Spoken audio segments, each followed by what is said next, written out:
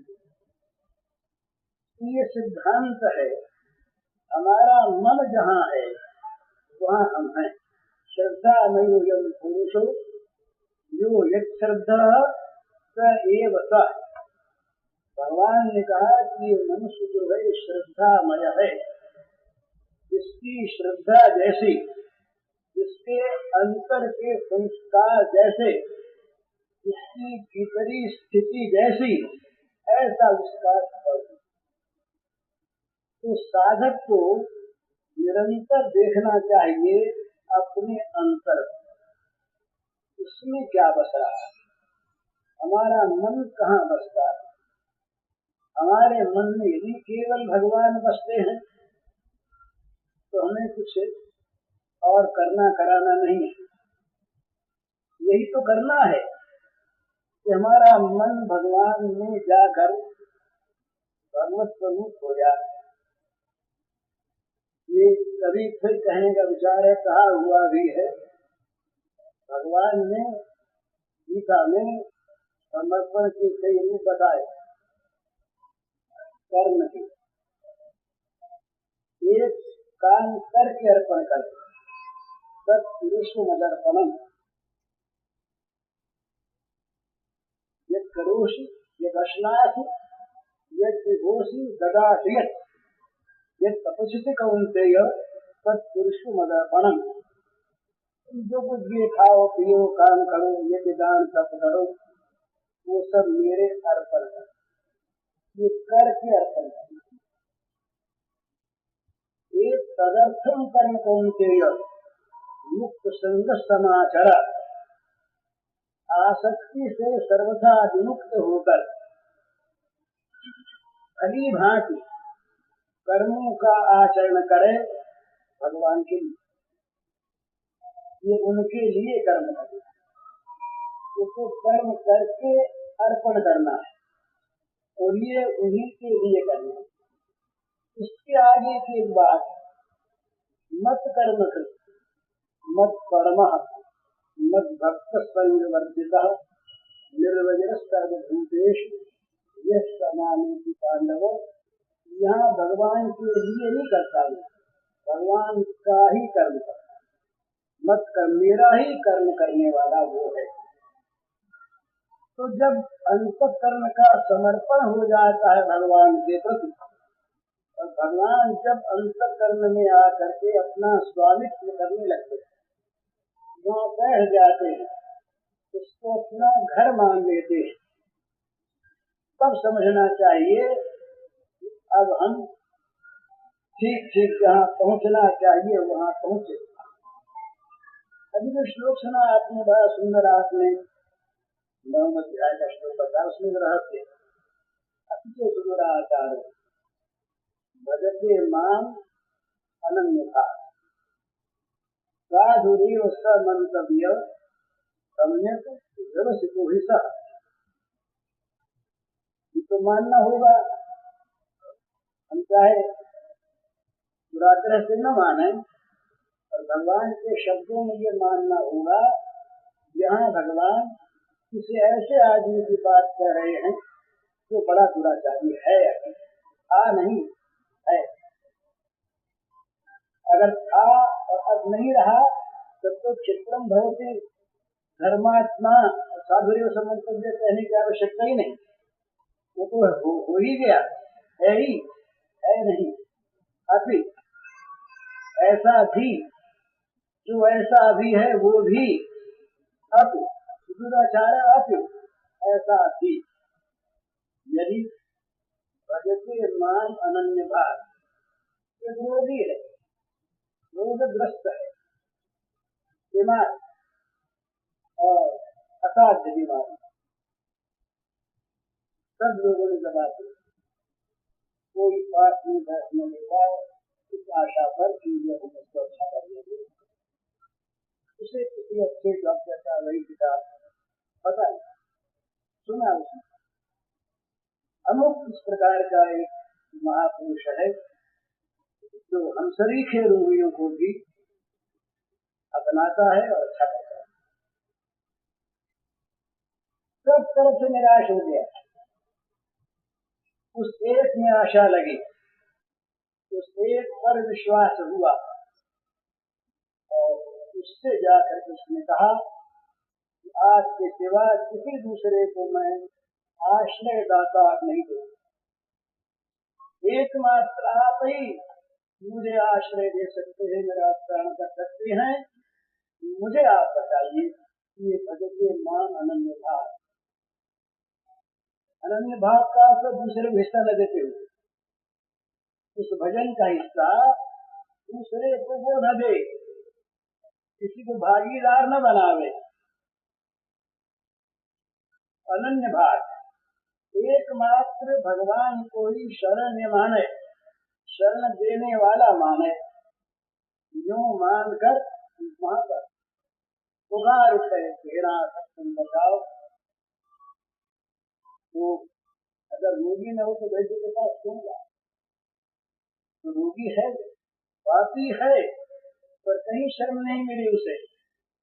वो अनन्य भाव होकर पुकार उठा, पुकारते ही भगवान ने क्या कहा? साधु समन कर दिया।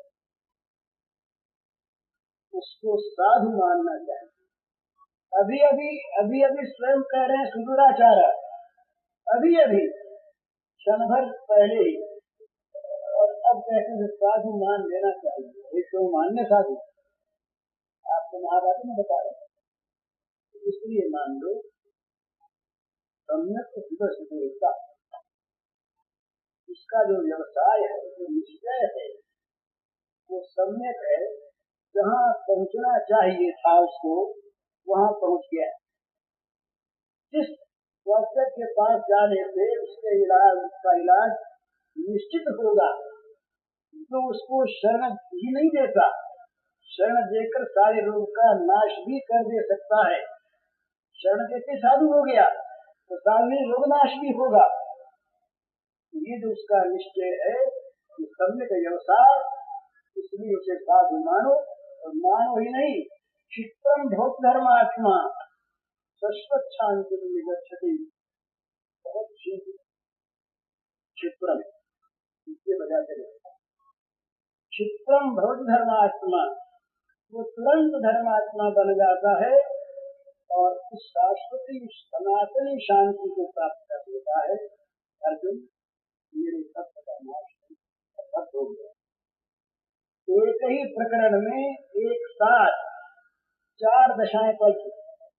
महापापी था, साधु हो गया, धर्मात्मा हो गया और शाश्वती शांति को प्राप्त करने का अधिकारी हो गया। इन 4 दशाओं का फल मिल गया। भगवान ने उसको अपना भक्त अपने मुंह से कह दिया और गारंटी दे दी, ये भक्त न प्रणश्यति, मेरे भक्त का पतन नहीं होता। तो पहुंच गए। तो हम चाहे जैसे भी हों, हमको आश्रय कर लेना है उसका। जहाँ हमें आश्रय ठीक मिल सकता है, तो हमारा मन किसी भी स्थिति में जब उसकी ओर आकृष्ट होकर एक उसके शरणापन्न हो जाता है, एक उसके आश्रित हो जाता है, एक उसी पर निर्भर करने लगता है, तो समझना चाहिए कि हम ठीक रास्ते पर आ गए। हमारे पापों का, हमारे दुर्भाग्य का, हमारी सारी दुर्गतियों का अब विनाश हो। लेकिन अगर हमारा अंतर दूसरा है, हम बाहर से पुण्यात्मा का वेश भी रखते हैं, बाहर से हम पुण्यात्मा का नाम भी रखते हैं, बाहर से हम पुण्य देश में भी रहते हैं, सब अच्छा है, इनका विरोध नहीं, इनमें लाभ है। तथापि यदि ये हम दिखाने के लिए रखते हैं और हम अंतर को भगवान के साथ जोड़ना नहीं चाहते, भगवान के साथ अंतर का संपर्क नहीं करना चाहते तो ये मानना चाहिए कि हम ठीक रास्ते पर नहीं, हम साधक नहीं। तो साधक का काम होता है उपदेश न करके, दूसरे भी क्या कर रहे इसकी ओर न देख करके चुपचाप अपने आप को अपने आप उपदेश करें। चुपचाप। और उपदेश का अर्थ होता है ठीक समझी हुई, ठीक जानी हुई अच्छी चीज को तुरंत अपने जीवन में उतार ले, अपने जीवन में ले आवे। ये साधक में सच्चाई होनी चाहिए। सच्चाई जहाँ होगी साधक में, वहाँ दूसरी एक बात और होगी कि बड़े महत्व की बात है, जिस काम को आदमी अपने मन से अत्यंत आवश्यक समझकर करना चाहता है, वो काम उसे कठिन होने पर भी सहज मालूम होता है और उसे वो आनंद पूर्वक करता है। तो हमें तो बद्रिकाश्रम जाना है। देखा होगा हम लोगों ने बूढ़ी माताओं को, जिनमें चलने का बल नहीं, लाठी देके केवल श्रद्धा के बल पर और केवल बद्रीनाथ जाना है, किसी इच्छा को लेकर घर वालों के रोकने पर भी चल देती हैं और पहुंच जाती हैं। क्या कारण है? उन्हें आसान मालूम होता है क्योंकि उनकी चाह है। चाह की वस्तु को प्राप्त करने का साधन कठिन नहीं मालूम होता। चाह की वस्तु को प्राप्त करने के साधन में जी नहीं उठता। चाह की वस्तु को प्राप्त करने के साधन में कितनी दूर है, कितना लंबा है, कितने दिन लगेंगे, ये भाव नहीं आता। तो चल देता, और चल देता इस प्रकार से जैसे यहाँ कोई वास्ता रहा ही नहीं। ये हमारे रसशास्त्र में प्रेमियों के ये प्रसंग दूसरा है, अध्यात्म नहीं कहना है। एक होता अभिसार, अभिसार होगा, श्री राधा का अभिसार है, गोपांगनाओं का अभिसार है। भगवान की मुरली बनी सुनाई, मधुर मुरली बजी बजी। अब मुरली बजते ही क्या हुआ, ये आह्वान हो गया। जो गोपी जिस अवस्था में जहाँ थी, उसी अवस्था में अपने उस वर्तमान को भूलकर सहज परित्याग कर, नहीं तो बोले हम संन्यास लेंगे, हम तीर्थ जाएंगे, हम अमुक दान करेंगे, तीर्थ यात्रा ट्रेन में जाएंगे, अमुक मकान बनाएंगे। तो योजना बनती है पहले अमुक अमुक त्याग करें, और उसके लिए बड़ी कठिनता होती है। ये कैसे छोड़े, ये कैसे छोड़े, ये कैसे छोड़े। त्याग सहज नहीं होता, इसके लिए बड़ी बड़ी बाधाएं आती। सहज त्याग होता है तब जब चाह अनन्य हो जाती है, उन चीजों की तरफ ध्यान रहता ही नहीं।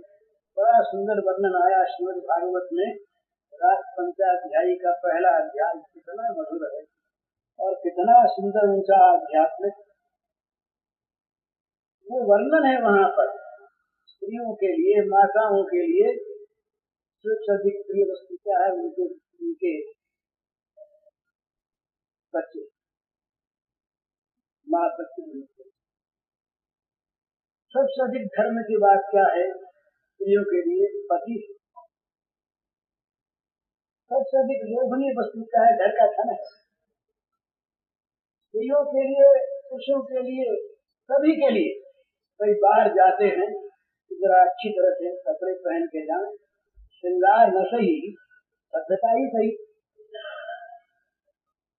भाई और हाथ में इसको तो खा लें, भूखे मरेंगे, पानी तो पी जाए, प्यास लगेगी।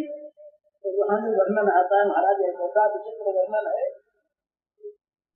दूध पिलाती हुई माताओं ने बच्चों को छोड़ दिया। ये क्या विचार है? दूध पिलाती हुई माताओं ने बच्चों को छोड़ दिया। पतियों की सेवा करती हुई माताओं ने, देवता देवियों ने परित्याग कर गाय, गोधन और दूध, दही और घी, ये उनकी संपत्ति, उनको छोड़ दिया। गहने कपड़े उनके पहन लिए। ये केवल रस का वर्णन नहीं है, आध्यात्मिक उच्च स्थिति का वर्णन है। किस प्रकार से सहज त्याग होता है, सहज त्याग।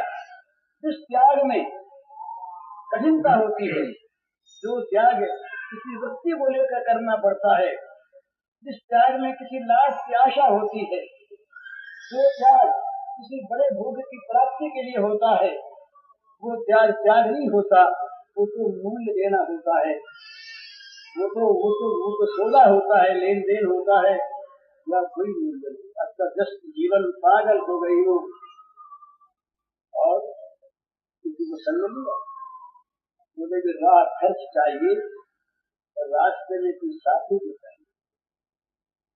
भागवत में आया, उस समय किसी गोपी ने किसी से कहा नहीं कि तुम साथ कर। चली जहाँ श्याम सुंदर मुरली बजा रहे थे वहां की, तो ये साधक को देखने की चीज है। जो साधन कठिन होता है, जिस साधन में परिश्रम होता है, जो साधन आयात साध्य होता है, वहाँ ये मानना पड़ेगा कि साध्य में ठीक साध्य बुद्धि नहीं। जिसको हम पाना चाहते हैं वो हमारी बहुत जरूरी चीज नहीं है। अगर बहुत जरूरी होती, अनिवार्य आवश्यकता की होती, उसमें अगर हमारी अत्यंत प्रीति होती, तो किसी चीज का परित्याग, किसी साधन का ग्रहण हमारे लिए सहज होता, सुगम होता, आसान होता। हम कभी देखते नहीं क्या त्याग करना पड़ेगा। तुम सोचते हो कि कोई ऐसी चीज बताओ तो हमारा साधन भी ठीक होता है और घर भी ठीक चलता रहे, काम भी चलता रहे, व्यापार भी हो, सब चीज ठीक ठिकाने। ये कोई बुरी चीज नहीं है, इसकी मैं निंदा नहीं करता, मध्यम मार्ग है, ठीक। इसमें यदि हमारी आसक्ति भोगों में है तब तो पसंद की चीज है। तो देखो सवेरे मैंने कहा था भगवान को हम भोग खाते में खटा देते हैं, भोग के लिए भगवान का सेवन करते हैं।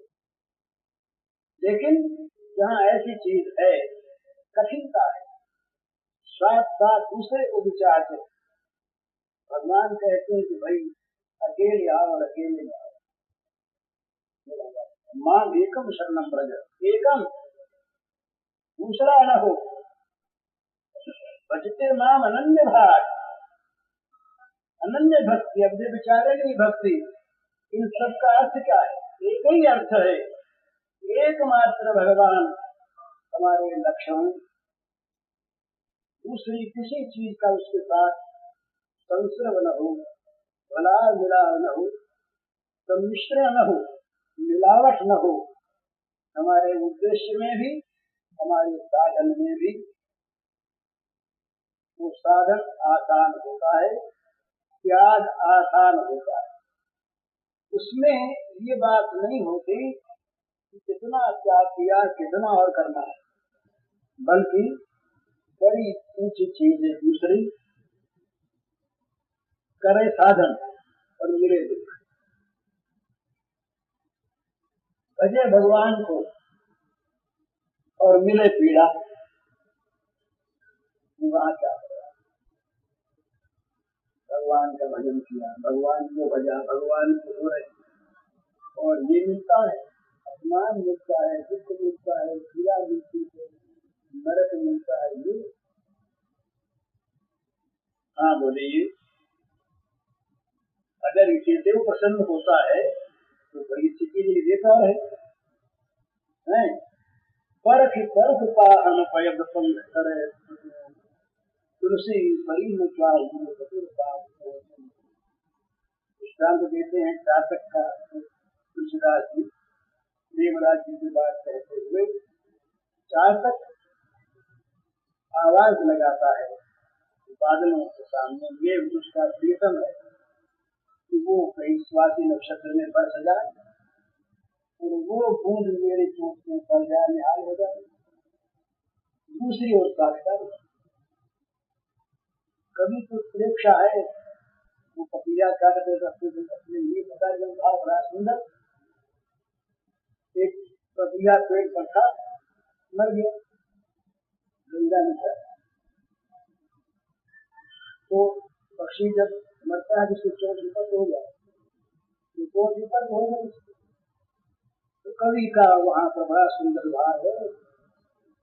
कवि कहता है कि मेघ के स्वाति नक्षत्र के बूंद का आनंद प्रेमी गंगा की बूंद कैसे आनंद जाने, इसमें चोट उठा नहीं,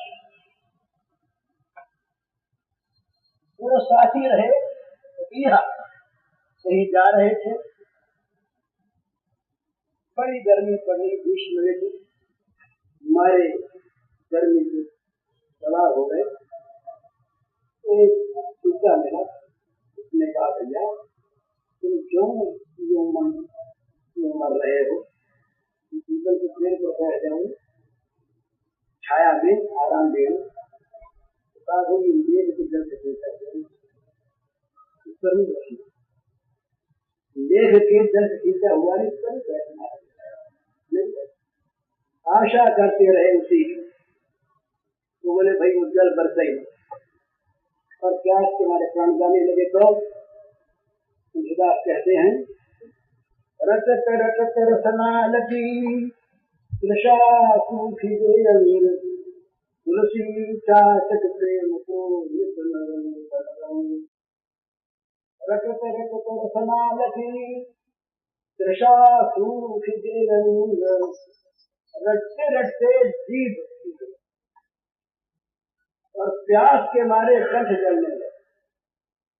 लेकिन क्या चातक मेघ के जल न बरसाने पर उसका प्रेम नहीं रहेगा, क्या प्रेम छोड़ देगा? बोले ना, वो इस दशा में चातक का प्रेम तो नया रंग लेके खिलता है। मेरे प्राणनाथ, मेरे पुराना राम, परम श्रेष्ठ मेघ देवता चाहते हैं कि तुमको जल न मिले, प्रेम बढ़ गया हो, चाहते ही। अच्छा बोले इससे आगे बढ़ो, परीक्षा करनी है। मेघ ने ओले बरसाए, बड़े बड़े पत्थर बरसाए, बड़े बड़े 2-3 शेर के पत्थर और बड़े बड़े कठोर कठोर, और चातक के पांखों के टुकड़े टुकड़े।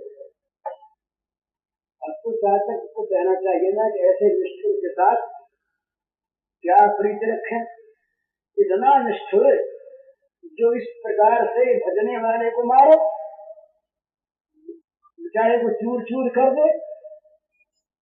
तुलसीदास कहते हैं बरखी परुख पाहन पयद पंख करे चिपटूक।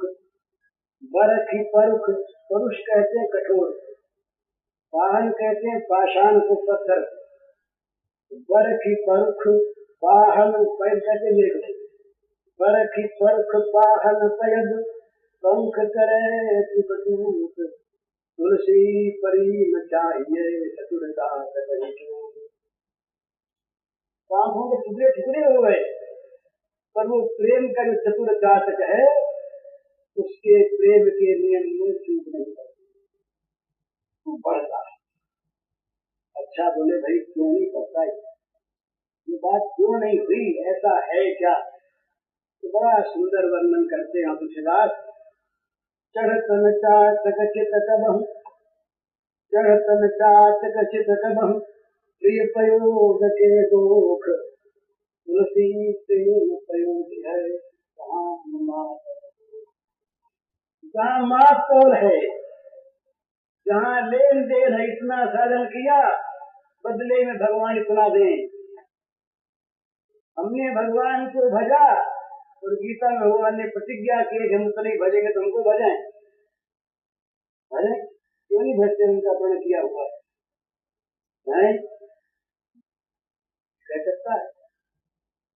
परंतु कपिया क्यों नहीं कहता कि कहाँ न मापन जो है, वहाँ माप तौल नहीं है, वहाँ लेन देन नहीं, वहाँ विनिमय नहीं, एक के बदले में चीज को पाना देना नहीं, लेन देन नहीं। इसलिए शासक के चित्त पर अपने प्रियतम मेघ के दोष कभी चढ़ते ही नहीं। चढ़तन शासक चित्त कबहु प्रिय प्रयोग के दोष, तुलसी प्रेम प्रयोगी है तहान मापन जो। प्रयोगी माने समुद्र, जहाँ प्रेम का समुद्र लहरा रहा हो, वहाँ कितना जल कैसा ये कौन सोचता है, लहराता है समुद्र। तुलसी की जो प्रेम है ये प्रयोगी है, प्रेम जो है ये अनंत सागर है लहराता हुआ रस का। इसलिए यहाँ मास तो नहीं, यहाँ लेन देन नहीं, यहाँ बदला नहीं, यहाँ पाने की इच्छा नहीं, न पाने पर क्षोभ नहीं, और पाने पर कुछ मिल गया इस बात का हर्ष। जो मिला प्रियतम का सुख, जो गया प्रियतम का सुख, ये तो ऊंची बात। सबसे पहली चीज जो है वो देखने के लिए साधक को ये कि हमारा मन विषयों की ओर जा रहा है या भगवान की ओर, यही से साधक की परीक्षा होती है। इसका मन विषयों में से हट कर बार बार भगवान की ओर जाता, समझना चाहिए कि उन्नति को जा लगता है विषयों में, जाता है उधर, अभ्यास है, न मालूम कितने जन्मों का अभ्यास है, ये इसके लिए तो बुरी नीयत नहीं है, पर वो जाना चाहता है और बार बार जाता है, बार बार भगवान को लगता है, तो वो ठीक रास्ते पर है, वो जा रहा है, वो मार्ग की ओर मुड़ गया। असल में सबसे पहले तो साधक को एक काम करना है, जीवन की गति को मोड़ना, जीवन की चाल।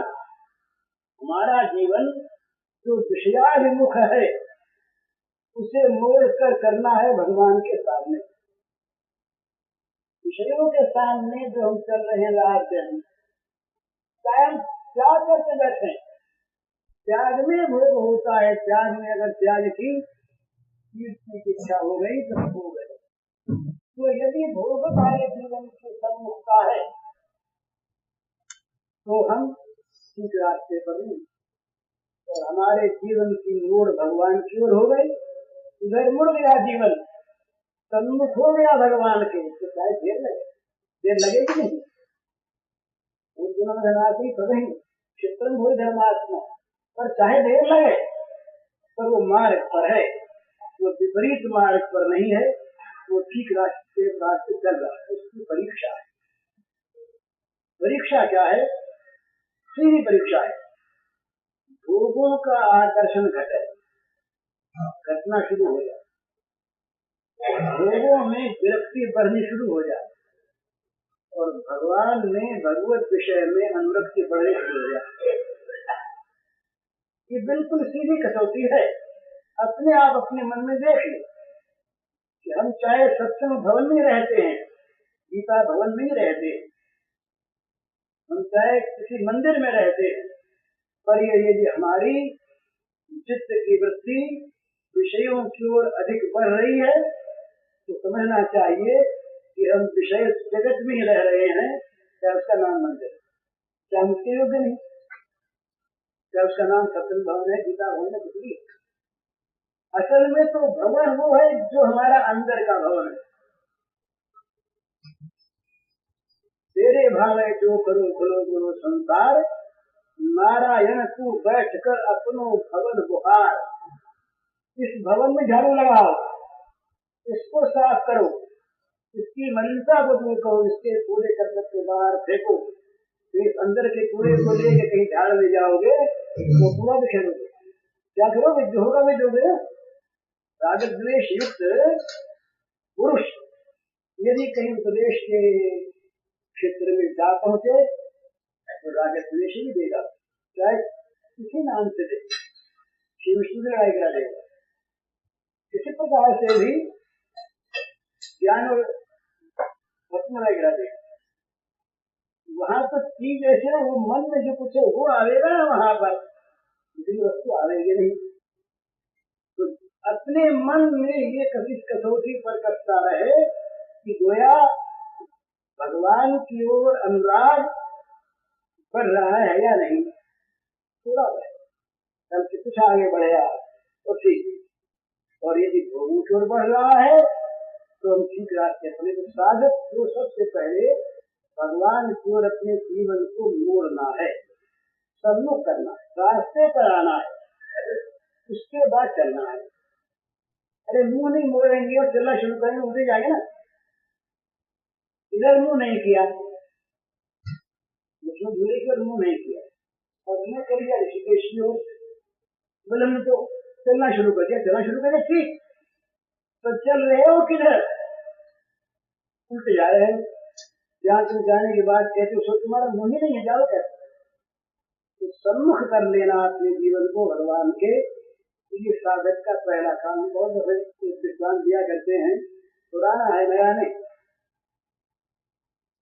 एक बार मणिकर्णिका घाट पर काशी के कुछ लोगों ने एक नाव भाड़े पर की, गर्मी के मौसम रही, रात का समय, और काशी में जरा छाना करते हैं, छाना करते हैं, काशी के लोग जो है ना वो अपना छाना करते हैं, तो छान रखी थी, खान पी रखी थी, मल्लाहों ने भी और यात्रियों ने भी,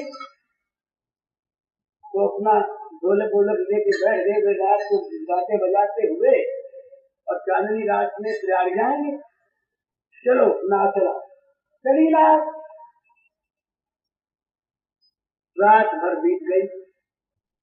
अब संजरा हुआ, नशा उतरा, सब मणिकर्णिका ही है, कहीं आगे तो बढ़े नहीं, ये क्या हो गया, तो मल्लाहों से बोले अरे मल्लाहों तुम सो गए थे क्या, नाव तो नहीं खड़ी है, मल्लाहों को नशा उतर चुका था, बोले हाँ मल्लाह तो नहीं खड़ी है, बोले क्या तुम सो गए, क्या नहीं, तो बोले खेते खेते तो हाथ धोने लगे, रात भर में जाल चलाया है, तब बोले क्या हो गया, अरे बोले रास्ता नहीं खुला, जाल चलाते रहे, रास्ता नहीं बना रहा, नाव बनी रही वहां रास्ते से, किराए पर डांड खेते रहे, तो डांड खेने में सिवा हाथों में दर्द होने की कुछ मिला नहीं, दिन आगे नहीं बढ़े।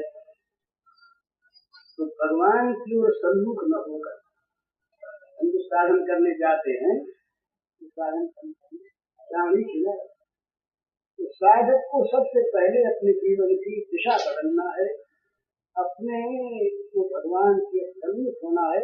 इसका दूसरा अर्थ है लक्ष्य को पहले ठीक करना, हमें भगवान की ओर जाना है, पहली बात लक्ष्य ठीक हो जाए, भाई हमें यहाँ से बम्बई जाना है, ये पहले तय करें, तो स्टेशन पर जा करके पता लगाएं कि भाई कौन सा रास्ता ठीक है, इसमें भाड़ा कम लगता है, कौन जल्दी पहुँचता है, कितनी सहूलियत है, हमारे लायक कौन सा है, हम जा सकते हैं, जा सकते हैं, अपना अधिकार अपने रुचि मार्गों ज्ञान जाएंगे, रास्ते अनेक वस्तु पानी की, और जब तक जाना का ही तय नहीं, किसी घर के साथ जाके घरे हो गए, टिकट दीजिए, मेरे कहाँ जाते हैं,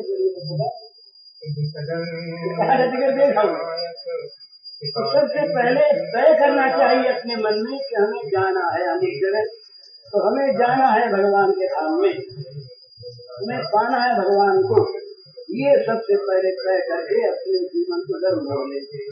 हम लोग जो कहते हैं ना 30 वर्ष बात करते हैं, रस्सी जो बंधी वही है, रस्सी खुली नहीं ना होगी, तो भगवान का नाम लेंगे मन दुकाने में जाए, लेंगे भगवान का नाम रहेंगे, वो नाम रहेगी मणिकर्णिका पर जान जाके, अपने आप को पहले भगवान के सम्मुख करना है, अपने आप को पहले जीवन के उद्देश्य निश्चय करना है, हमें कहाँ जाना है, सबसे पहली बात हमें कहाँ जाना है, ये तय करके फिर देखे, दो बात आरम्भ, कहीं प्रमाद न कर बैठे, कहीं प्रमाद ये रास्ते की किसी चीज को देख कर इसमें फंस जाना ये प्रमाद। करने योग्य वस्तु उसको न करना, न करने योग्य करना, इसको कहते शास्त्र में प्रमाद। प्रमाद न करें, कहीं उल्टे कहीं वो रास्ता न छोड़ने। दूसरी बात क्या है, कहीं पूरे संग में आकर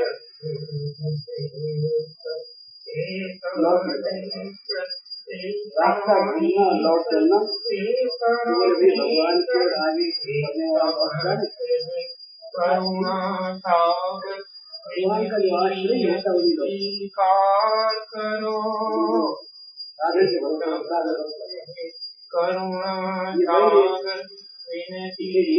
वेदांत के आचार्यों ने भी तो बात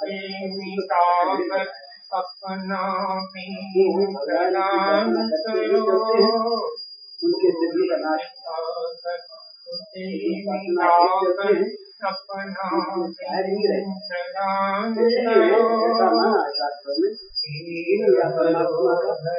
आश्रय लेकर उपासना करते हुए चले तो मार्ग निकले। तो जो भगवान की उपासना के साथ में चलते हैं ये और जो केवल अपने बल पर चलते हैं इनमें एक अभिमान पैदा होता है।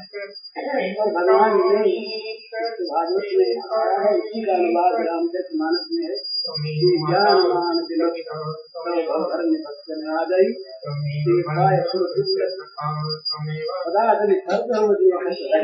ज्ञान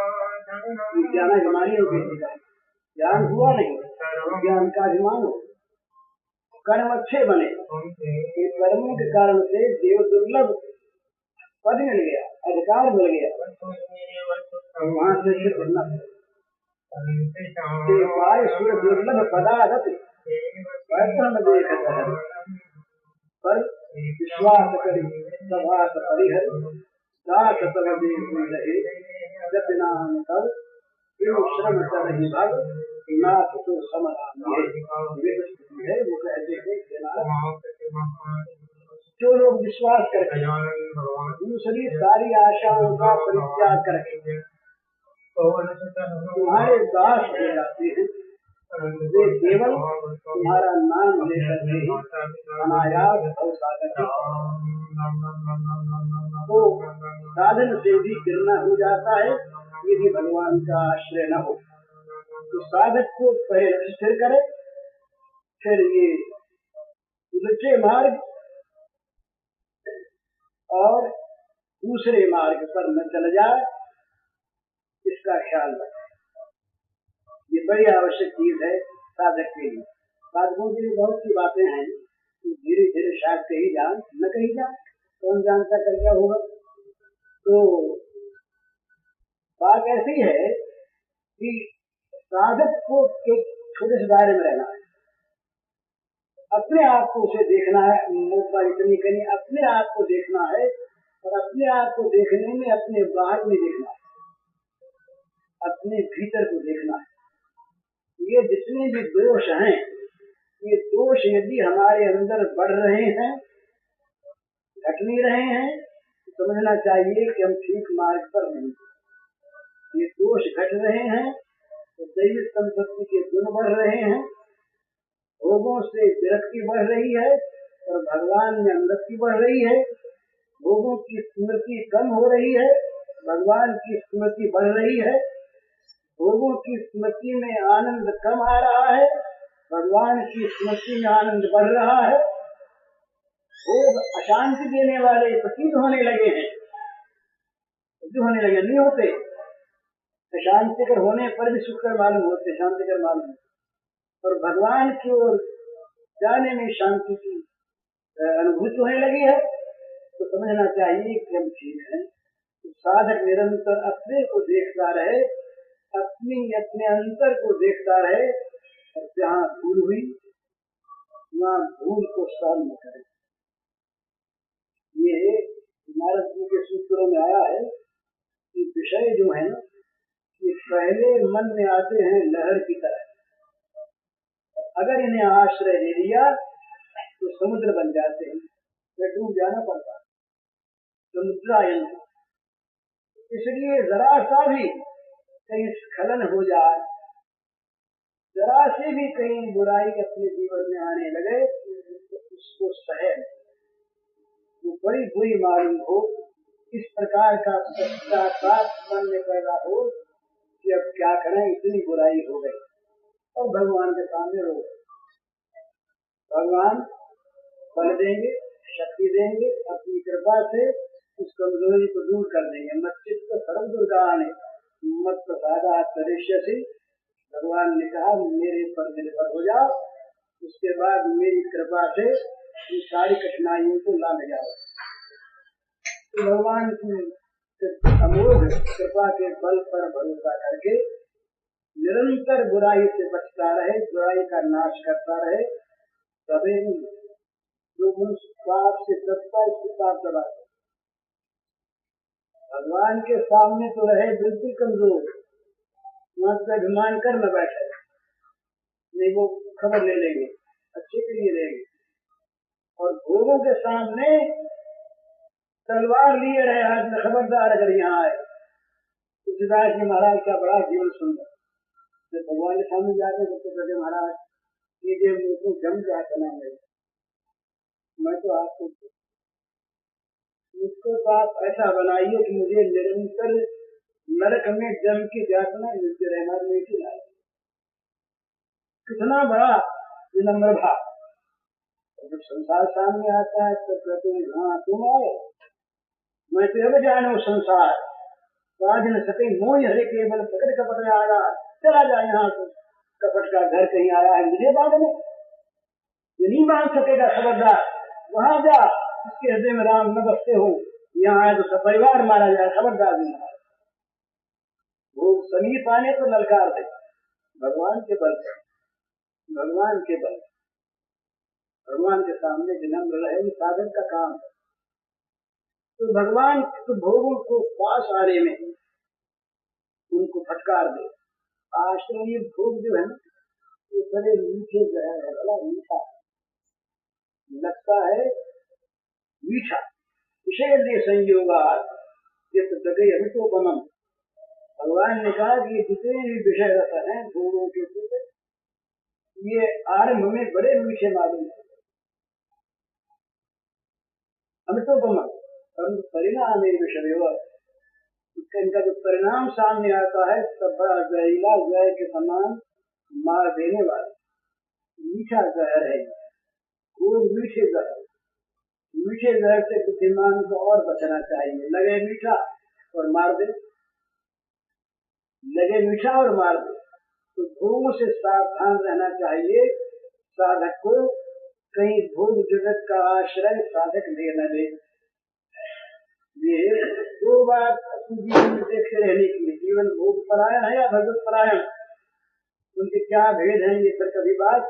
भोग परायण जीवन और भगवत परायण जीवन, यही साधक और विषय का भेद है। विषय का जीवन भोग परायण है और वो भक्त का जीवन भगवत परायण, साधक का जीवन भगवत परायण। साधक जो है उसके प्रत्येक कर्म की प्रेरणा होती है साध्य की ओर से, तो प्रत्येक कर्म का फल वो चाहता है साध्य की प्राप्ति, और विषय का प्रत्येक कर्म का प्रेरक होता है भोग, और प्रत्येक कर्म का फल चाहता है भोग की प्राप्ति। ये साधक का और विषय का अंतर है। विषयी विषयों में आसक्त होकर राग द्वेष के वश में होकर यहाँ दुख भोगता और नरकों में जाता, नरकी रीतम बास भोगी, और भगवत परायण साधक जीवन को शांति पूर्वक बिताता हुआ भगवान के पद को प्राप्त करता है। ये उनके परिणाम का अंतर है। तो हम लोग साधक बने। साधक बनने का अर्थ नहीं कि अपने साधकपन का अभिमान कर लें, हम साधक और सारे बाधक है, ये भी बड़ी भारी तो रुकावट होती है। साधन का जहाँ अभिमान आया वहाँ दूसरों से चिपकती, दूसरों में ये बुद्धि रखे सब भगवान, भंगी भी भगवान, भंगिन में मैया भी भगवान।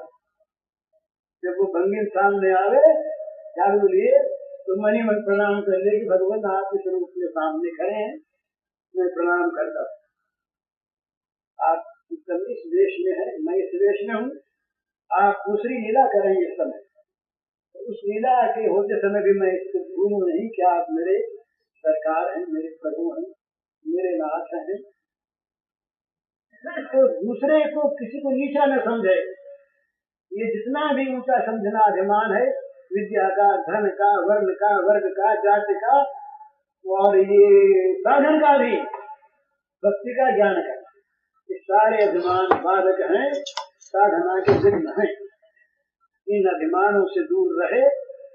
जिसका जो स्वांग का वर्तमान वर्णाश्रम का पालन है, अपने स्वांग से हटे नहीं, दूसरे को नीचा माने। सब में भगवान, एक कुत्ते में भगवान, नरक की कीट में भगवान। तो किसी से भी घृणा न करे, किसी को भी नीचा न माने, लेकिन दूसरे के पाप की ओर देखे, अपने दोष को देखे, अपनी भूलों को देखे और अपने आप को ठीक करने में निरंतर लगा रहे रात दिन। ये नहीं कि घड़ी आज घड़ी सोच ले फिर छोड़ दे अलग लग जाए। हमारी ये तो होता है, तो संधि अगर करते हैं, पाठ करने बैठे तो 5 मिनट को जितना नियम उतना कर लिया, दिन भर वही विषय सेवन होगा। क्या विषय सेवन जितना होगा उतने संस्कार वैसे हमारे बनते रहेंगे, भगवान के संस्कार आएंगे नहीं। भगवान को तो रात दिन पकड़े रखना है। जो हमेशा भगवान की पूजा करे, प्रातरुत्थाय सायान्नाथ प्रातरुत्थितः यत् करोमि जगन्नाथ तदेव तव पूजनम भगवन। सुबह से शाम तक, शाम से सुबह तक जो कुछ मैं करूं केवल आपकी पूजा है। ये साधक का जीवन। तो साधक रात दिन अपने को सावधानी के साथ भगवान के प्रति जोड़े रखे। ये साधक का ये धर्म है, जोड़े रखे तो निरंतर देखता रहे कि कहीं उल्टे मार्ग पर तो नहीं आ गया।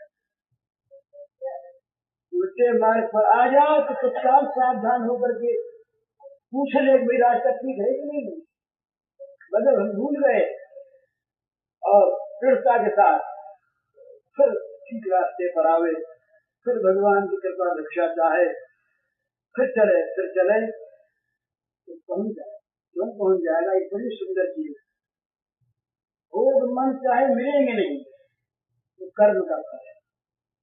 भगवान मन चाहे आपको मिलेंगे क्योंकि वो हैं, पर आपका स्वरूप बड़ी सुंदर चीज है। भगवान हैं और आपके अधिकार की चीज है, निरंतर आपके साथ रहते हैं, आपको छोड़ नहीं सकते कभी। तो भगवान का मिलना निश्चित और सहज, लोगों का मिलना निश्चित और आकर्षक। इसलिए लोगों की ओर न देख कर निरंतर भगवान की ओर देखे विश्वास पूर्वक। भगवान मिलेंगे ही, मिलेंगे ही, मिलेंगे ही, मिले हुए हैं। इस प्रकार रात दिन भगवान का चिंतन करे, ये साधना का स्वरूप है। पूज्य श्री भाई जी के इस प्रवचन का शीर्षक है साधक का लक्ष्य और मार्ग। इसका कैसेट संख्या है 6।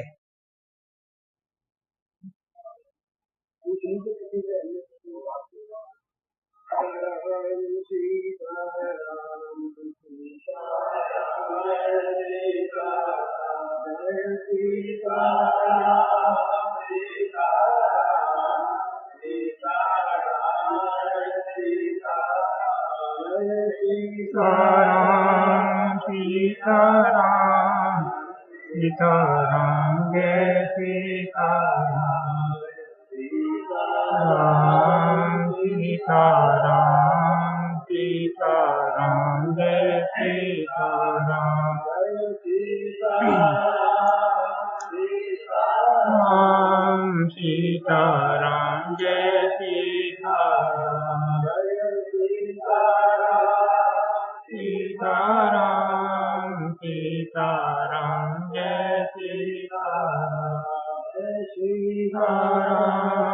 सीताराम सीताराम जय